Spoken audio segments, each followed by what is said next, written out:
makube chosi kube hele kube mhlophe kufana nekhephu lilele ezintabeni phezu kwenu nonke nina abakholiweyo basindiswa nguThixo nabo bangasindiswanga bangakholwanga basezawukholwa basindiswe makube njalo egameni likaThixo uYesu Kristu. Ndithi namhla uThixo unendlela ezinintsi zokuphilisa ngaphandle kokubekwa izandla umuntu aphile, ngaphandle komuntu ba athanjiswe ngeholy oil, ngaphandle kwento ba umuntu aseliswa amanzi athandazelweyo, ngaphandle komuntu balayitelwa amakhandlela anikwe netyuwa, ngaphandle kwento ba umprofeti athi emntwini makahamba uzifaka emanzini kasixhenxe aze aphiliswe. uThixo unendlela ezinintsi zokuphilisa ngaphaya koko. uMarko 10:50 ithe ke yona ilahle ingubo yayo yesuka yeza kuYesu. 51 aphendule wathi kuyo uYesu, uthanda ukuba ndikwenzele ntoni na? Yathi ke imfama kuye, Raboni, ndithanda ukuba ndibone. 52 wathi ke uYesu kuyo, hamba uhambe, ukholo lwakho lukusindisile. Yabona kwa oko yamlandela uYesu endleleni apho. Lilizwi likaThixo elinyanisekileyo nelithembekileyo nelingasoze litshintshe. Le mfama yenza into, yasuka yalahla ingubo yayo yeza kuYesu Kristu, yenza into ebalulekileyo, yasuka yeza kuYesu Kristu. Nawe ngokusuka kwindawo kuyo uze kuYesu Kristu, uzinikele kuYesu Kristu, uze phambi kwaYesu Kristu, ufune uYesu Kristu, khona into ezakwenzeka, khona utshintsho oluzaba khona, ngoba uThixo zinitsi indlela zakhe zokuphilisa, zinitsi indlela zakhe zokusindisa ngaphandle kwendlela eziqhelekileyo nezaziwayo, zinitsi indlela zakhe zokwenza izinto uThixo. Le mfama uYesu Kristu uyayibuza uba ithanda uba ayenzele ntoni, ithi ithanda uba ayibone, uthi makwenzeke ngokholo lwayo njengoba isukile yeza ikholwa uba angayenza uba ayibone. Nawe xa ukholwa nguYesu Kristu uzawuyenza loo nto uthanda uba makayenze kuwe. Yabona le mfama ngaphandle kokuba uYesu Kristu ayibeke izandla, ngaphandle kokuba uYesu Kristu ayithambise ngamafutha, ngaphandle kokuba uYesu Kristu ayilayitele amakhandlela netyiwa, ngaphandle kokuba iyalele ibingene emanzini, wasuke wathetha izwi lokungqinelana nokholo lwayo. Kwenzeka kule mfama ngokukholwa kwayo. Ndithi mna zizakwenzeka izinto kuwe xa usondela kuYesu Kristu, ukholwa nguYesu Kristu, ngoba uThixo akho nto imehlulayo, akho nto inongenzeka uThixo yehlula abantu into ayena ayimohluli uThixo.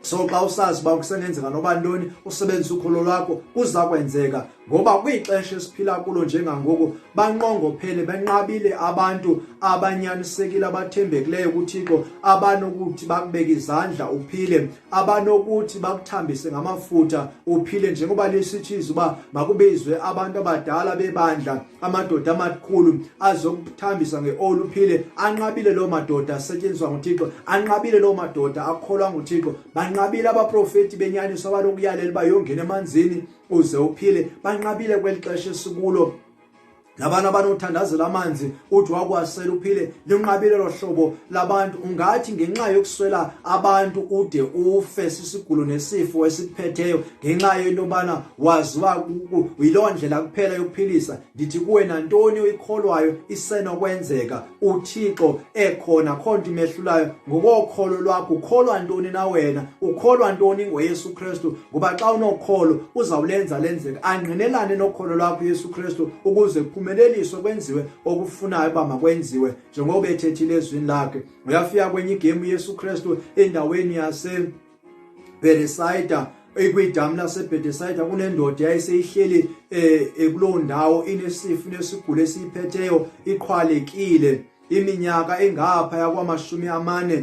Le ndoda xa ifike ibuza uYesu Kristu yafuna na ukuphila, ithi xa iphendula le ndoda, akukho mntu ndifakayo yakuba agxotsha-gxotshiwe amanzi basuke bonke bangene kuqala kunam, yiloo nto ndilapha ndingakaphili. Uthi uYesu Kristu yafuna na ukuphila, uthi kule ndoda, thatha ukhuko lakho uhambe kuba uphilisiwe. Iyalithatha ukhuko iyahamba engayibekanga zandla, ethethe amazwi okukholwa uYesu Kristu, wenza into apha ebonisayo kuThixo akho nto imehlulayo. Ndithi le ndoda yayithetha inyani xa isithi akukho umuntu ondifakayo. Njengangoku siyabadinga abantu abanomoya kaThixo abanyanyisekileyo nabathembekileyo kuYesu Kristu, abathembekileyo uThixo, abanothi bakubeka izandla uphile, abanothi bathethe amazwi uphile, abanothi bakuthambise ngamafutha uphile. Banqabile abo bantu, banqabile abo baprofeti abanokuyalela bayongena emanzini, banqabile abantu abanokunika amakhandlela uphile, banqabile abantu abanikunika ityiwa uphile. Ndithi sidinga ukholo, sidinga uYesu Kristu namandla akhe, nokukholwa into yobana ayikho into anongayenzi uYesu Kristu ngaphandle kwendlela eseziqhelekileyo nezaziwayo baziyaphilisa, ezingasaphilisi ngenxa yoba abantu abathembekanga kuThixo, abasetyenziswa nguThixo ngenxa yongathembeki kwabo. Ndithi kodwa ukholo ngezwi likaThixo, umuntu uyaphila ezwini likaThixo, uyaphila ngokholo. Kuloo nto akholwa yiyo. Intombi yayiseyihlutshwe ligazi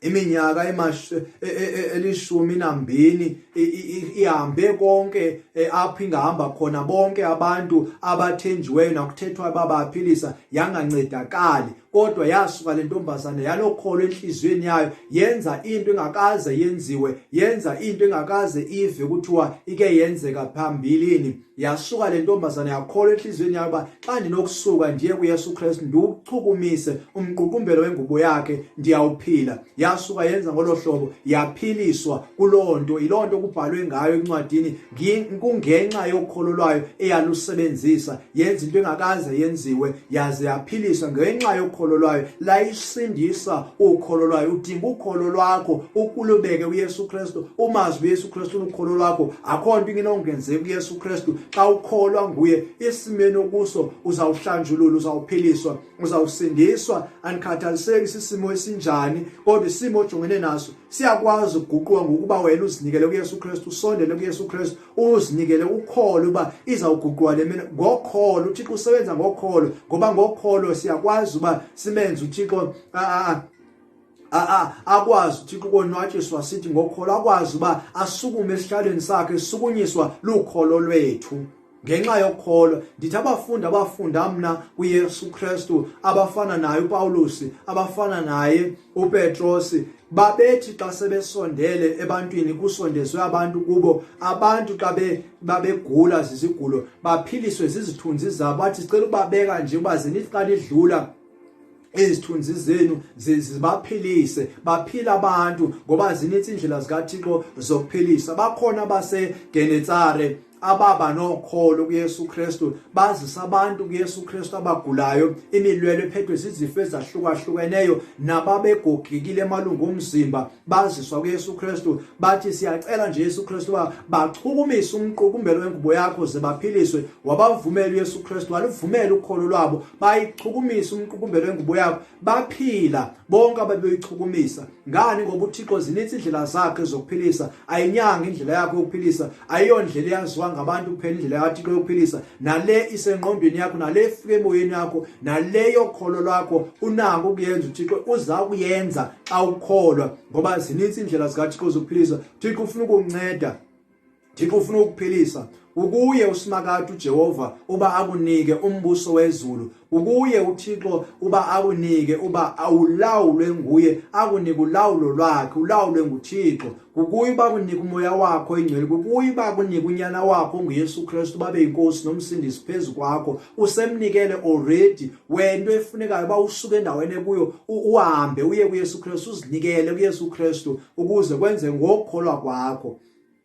uMateyu 8:13, waza wathi uYesu kumthetheli khulu, hamba ke, makwenzeke kuwe ngokokholo lwakho. Saphiliswa kwangalo elo lixa isicaka sakhe. Le ndoda ingumsenturiyoni, indoda yazifanisa noYesu Kristu, yathi ndiyafana nawe Yesu Kristu, ndiyindoda ephethe, ndingumthetheli khulu. Ndithi kweli Joni malihambe liyondonzela into, lihambe. Ndithi kweli maliye ngapha liye, ngowelizwi lam kuyenziwa konke endikutshoyo. Wena Yesu akuyanzelekanga ubuze endlini yam, thetha ilizwi ngoba umkhulu, thetha ilizwi lakho kwenze ngokwezwi lakho. Uthi uYesu Kristu, andikaze ndilibone ukholo lunje kuyo yonke iJerusalema neJudiya, andikaze naseSamariya ndimbone umuntu onokholo lunje.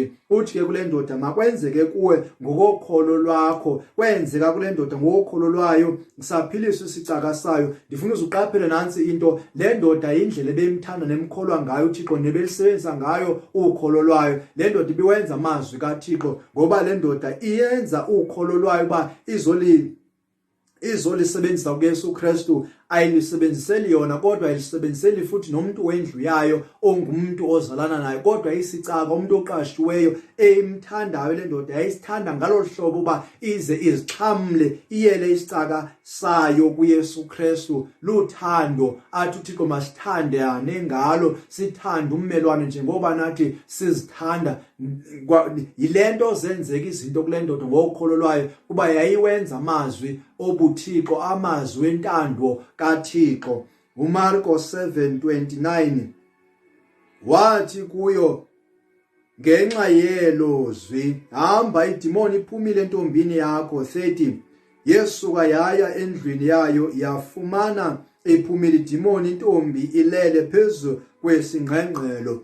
Lena ke intombi ndithi ngumama ongumkananekazi eyela intombi yakhe kuYesu Kristu, eyowenza ukholo lwakhe uba malizalisekiswe ngenxa yentombi yakhe azalana naye endlu yakhe ayithandayo, ezalwa nguye, ayiphethwe kabuhlungu idimoni. Uthi sefikile ke lo mama kuYesu Kristu, uYesu Kristu amjikise, athi uYesu Kristu angammoyi uYesu Kristu, athi seke bekwe phambi kwaYesu Kristu kuthiwa nanku umuntu esixakile Yesu umjikise. Athi uYesu Kristu, andinawukwazi uba ndikwenzele loo nto, ndithunywe kwizindlu zakwaIsrayeli kuphela. Eyikhubekisa le nkosikazi, ethetha amazwi ayikhubekisayo, athi kuye akulunganga into yobana ndithathe isonka sabantwana ndisiphosele izinja. Uthi lo mama xa ephendula eqonda uba andizujika into endiyifunayo ingekenzeki, ukholo lwam lungenzekanga. Athi noba kunjalo bawo, kodwa iinjana zitya imvuthuluka ewayo etafileni yenkosi yayo nabantwana bayo etafileni. Uthi ngenxa yelo lizwi ke ukholo lwakho olukhulu lumphilisile umntwana, makwenzeke kuwe ngokokholo lwakho. Kwatsho kwenzeka, uYesu wanqinelana ngokokholo lwale ndoda. Loo nto ithi ke umnyamezela kuYesu Kristu noba izimo zingavumelani nawe, noba kuthiwani, kodwa ubuqonda uba le nto izawenzeka, uyikholo izakwenzeka, izakwenzeka ngenxa into ubana ukholo lwakho lumile lungaguquki, usazi ukuthi uThixo uzawuyenza noba izimo ziphikisana nawe, kodwa uqonda uba le nto izawenzeka ngokholo lwakho. uThixo uyaphilisa ngokholo. Zinintsi indlela zakhe zokuphilisa. Angenza nantoni na oyicingileyo, angenza nantoni na esenhliziyweni yakho oyikholiwe. uThixo asoze imehlule loo nto, ngoba ayikho into emehlulayo. Awudingi kubekwa izandla, awudingi mafutha, awudingi manzi, awudingi mprofeti anqongophela abantu abalolo hlobo, awudingi ityuwa, awudingi makhandlela, udinga ukukholwa, udinga ilizwi likaThixo, ukusebenza ngezwi likaThixo, uba nokholo elizwini likaThixo, uba nokholo kuYesu Kristu, umazi ukholo lwakho. uThixo kukuye bazenzeke ezi zinto ukuthi ingamandla akhe babonakaliswe kuthi, uyafuna uba makabonakaliswe. MntakaThixo, mntakatata, wena ongakaze wamkela uYesu Kristu, ungakaze ulifumane ithuba lokwamkela uYesu Kristu, lithuba endikunika lona. Mamkela uYesu Kristu, mfuna uYesu Kristu, zinikele kuye umvumo uyinkosi nomsindisi owavuswa nguThixo kwabafileyo, engunyana kaThixo wamthumelwa makaze emhlabeni, ophilayo odla ubomi, osesihlaleni kunye nobawo, okwenzeka zonke izinto kuye, ophilisayo, oguqula zonke izimo. Ndithi xa usindisiwe, wavuma ukusindiswa, wavuma ukuphilela yena uba mabe nguwe okulawulayo, ophilayo empilweni yakho, zizawuguquka izinto, zizakuhambela kahle izinto, uzaba nekamva elisezulwini, uzaba nephakade elisezulwini. Asoze ubhubhe, asoze ufe njengabazawufa bawulahlelwe emlilweni xa uthe wakholwa nguYesu Kristu unyana kaThixo. Ndithi sindiswa kuselithuba, sindiswa usaphila, mamkela uYesu Kristu usaphila, usadla ubomi, izinto zisakumele kakuhle. Mdinga uYesu Kristu akuncede mntakabawo. Ndiyakusikelela kuso sigqibo sithathayo njengangoku, kulo nguquko uyenzayo njengangoku, makube kuhle kuwe nabendlu yakho. Maluthi uthando umsinceba kaba uJehova kunye nobudlelwane noYesu Kristu ubukho bakhe, nobudlelwane nomoya oyingcwele buhlale nathi ngoyidilwe kunaphakade. Amen.